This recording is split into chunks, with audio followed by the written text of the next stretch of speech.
प्रिय मित्रों, जय श्रीमन नारायण। आप सभी लोग आज एकादशी के बारे में पूर्ण जानकारी हासिल करेंगे। अधिक मास के, जिसको पुरुषोत्तम मास, कृष्ण पक्ष की एकादशी का क्या नाम है और वो रखने वाली कब है, इसकी पारायण विधि क्या है, वो आप सभी लोग पूर्ण जानकारी इस वीडियो में लेंगे। एकादशी 11 तारीख के लिए, शुक्रवार के लिए पूरे दिन रहेगी और 12 तारीख के लिए एकादशी शनिवार को प्रातःकाल 6:32 तक रहेगी। इसको वृद्धा एकादशी बोलते हैं। एकादशी जब कभी भी पूरे दिन हो, दूसरे दिन चाहे थोड़ी ही हो, अर्थात एक दिन पूरी हो, दूसरे दिन चाहे थोड़ी देर के लिए हो सूर्योदय के बाद में, तो दूसरे दिन ही रखने का विधान है। इसलिए 12 तारीख शनिवार के लिए 6:32 तक एकादशी रहेगी और उस दिन सूर्योदय हो रहा है 5:56 पर, इसलिए सूर्योदय के बाद तक एकादशी है। तो एकादशी रखने वाली पुरुषोत्तम मास की एकादशी 12 तारीख शनिवार के लिए है और 13 तारीख के लिए द्वादशी तिथि एतवार को 8:20 तक रहेगी। आपके पारायण करने का टाइम है 6 बजे से लेकर के और 8:20 के मध्य में आप इसका पारायण कर सकते हैं। तो एकादशी रखने वाली है 12 तारीख दिन शनिवार के लिए। अब आप सभी लोग इसकी कथा श्रवण करें। युधिष्ठिर बोले कि हे जनार्दन, अब आप अधिक मास के कृष्ण पक्ष की एकादशी का नाम तथा उसके व्रत की विधि बतलाइए। भगवान श्री कृष्ण बोले कि हे राजन, इस एकादशी का नाम परमा एकादशी है। इसके व्रत के करने से समस्त पापों से मुक्ति मिल जाती है। इसका व्रत पूर्वोक्त विधि से करना चाहिए। भगवान विष्णु की धूप दीप नैवेद्य पुष्प इत्यादि से, तुलसी से पूजन करनी चाहिए। इस एकादशी के विषय की मनोहर कथा जो है वो मैं आप सभी लोगों के लिए सुनाता हूँ। महर्षियों के साथ में काम्पिल्य नगरी में हुई थी जो कथा, आप ध्यान दे करके श्रवण करें। काम्पिल्य नगर में सुमेधा नामक एक ब्राह्मण रहता था।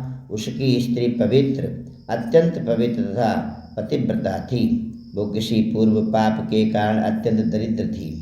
उसे भिक्षा मांगने पर भी नहीं मिलती थी। वो सदैव वस्त्रों से रहित होते हुए भी अपने पति की सेवा करती रहती थी। वो अतिथि को अन्न दे करके स्वयं भूखी रह जाती थी और पति से कभी किसी वस्तु को नहीं चाहती थी। जब सुमेधा ने अपनी स्त्री को अत्यंत दुर्बल देखा तो वो बोला कि हे प्रिय, जब मैं धनवानों से धन मांगता हूँ तो वो मुझे नहीं देते हैं। गृहस्थी केवल धन से चलती है, अब मैं क्या करूँ? इसलिए यदि तुम्हारी राय हो तो मैं प्रदेश जाकर के कुछ व्यापार करूँ, क्योंकि विद्वानों ने व्यापार की प्रशंसा की है। इस पर उसकी स्त्री विनीत भाव से बोले कि हे प्राणनाथ, मैं आपकी आज्ञा की दासी हूँ। पति इच्छा के विरुद्ध मैं कुछ भी नहीं कर सकती। अर्थात पति अच्छा और बुरा जो कुछ भी कहे, पत्नी को वही स्वीकार कर लेना चाहिए। मनुष्य को पूर्व जन्म के कर्मों का फल अवश्य मिलता है। सुमेरु पर्वत पर रहते हुए भी मनुष्य को बिना भाग्य के स्वर्ण नहीं मिलता है। पूर्व जन्म में जो मनुष्य विद्या और भूमि दान करते हैं, उन्हें इस जन्म में विद्या और भूमि मिलती है। विधाता ने भाग्य में जो कुछ लिखा है वो टाले से नहीं टलता है। लिखित मपि ललाटे प्रोज्झितम का समर्था। ब्रह्मा जी ने जो षष्ठी के दिन लिख दिया उसको कोई नहीं मेट सकता। यदि कोई मनुष्य दान नहीं करता तो भगवान उसे केवल अन्न ही देते हैं। इसीलिए आपको इसी स्थान पर रहना चाहिए, क्योंकि मैं आपका वियोग नहीं सहन कर सकती। प्राणनाथ, आपको उसी स्थान पर रहना चाहिए। एक समय कौंडिन्य ऋषि उस जगह पर आए। उनको आते देख करके सुमेधा सहित स्त्री ने प्रणाम किया और बोले कि हम आज धन्य हैं, आज हमारा जीवन आपके दर्शन से सफल हुआ। उन्होंने उस को आसन तथा भोजन दिया। भोजन देने के पश्चात पतिव्रता बोली कि हे मुनि, आप मुझे दरिद्रता का नाश करने की विधि कोई हो वो बतलाइए।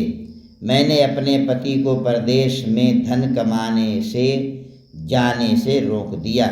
मेरे भाग्य में अब क्या है वो आप कृपा करके बतलाइए। मुझे पूर्ण निश्चय है कि आप मेरी दरिद्रता शीघ्र ही नष्ट होने वाली है, अतः आप हमारी दरिद्रता नष्ट करने के लिए किसी व्रत को बतलाइए। इस पर कौंडिन्य मुनि बोले कि मल मास की कृष्ण पक्ष की परमा एकादशी के व्रत से समस्त पाप, दुख और दरिद्रता आदि सब नष्ट हो जाते हैं। जो मनुष्य इस व्रत को करता है वो धनवान हो जाता है। इस व्रत में भगवान के सन्मुख रात्रि में जागरण करके, नृत्य इत्यादि करके, भजन करते हुए रात्रि को व्यतीत करनी चाहिए। इस महा एकादशी का व्रत कुबेर जी के लिए भगवान महादेव जी ने किया था, जिसकी वजह से वो धनाध्यक्ष हो गए। इसी व्रत के प्रभाव से सत्यवादी राजा हरिश्चंद्र को पुत्र, स्त्री और राज्य प्राप्त हुआ था। उस मुनि ने उसको एकादशी के व्रत की समस्त विधि कह करके सुनाई। यह मुनि फिर बोले कि हे ब्राह्मणी, पंचरात्रि व्रत इससे भी अधिक उत्तम है। परमा एकादशी के दिन प्रातः काल नित्य कर्म से निवृत्त होकर के विधि पूर्वक पंचरात्रि अर्थात 5 रात्रियों का व्रत आरंभ करना चाहिए। जो मनुष्य 5 दिन तक निर्जल व्रत करते हैं वे अपने माता पिता और स्त्री सहित स्वर्ग के लिए जाते हैं।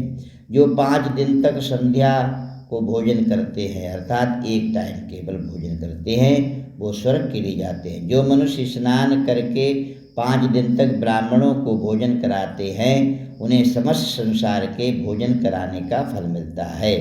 इस व्रत में जो घोड़े दान करते हैं उन्हें तीनों लोक दान करने का फल मिलता है। जो मनुष्य उत्तम ब्राह्मण को तिल सहित दान करते हैं वे तिल की संख्या के बराबर विष्णु लोक में रहते हैं।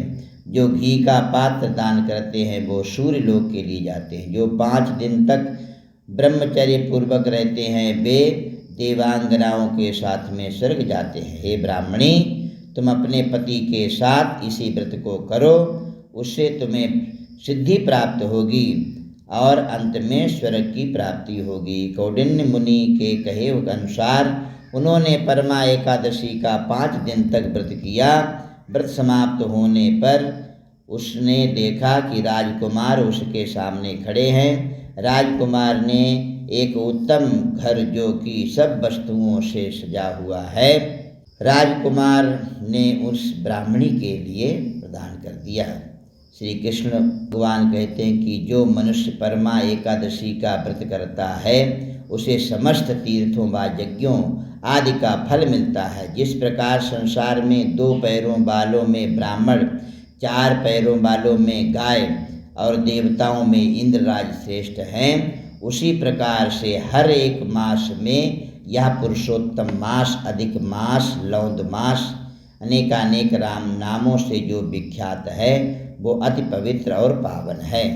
इस महीने में पंचरात्रि 5 रात्रि तक अत्यंत पुण्य देने वाला जो व्रत करता है उसके हरेक प्रकार के मनोरथ सिद्ध होते हैं और साथ में वैकुंठ धाम के लिए वो व्यक्ति जाता है। ऐसी यह एकादशी पुरुषोत्तम मास की है। जो कोई भी एकादशी को कहता है अथवा सुनता है उसके समस्त मनोरथ सिद्ध हो जाते हैं। बोलिए एकादशी महारानी की जय।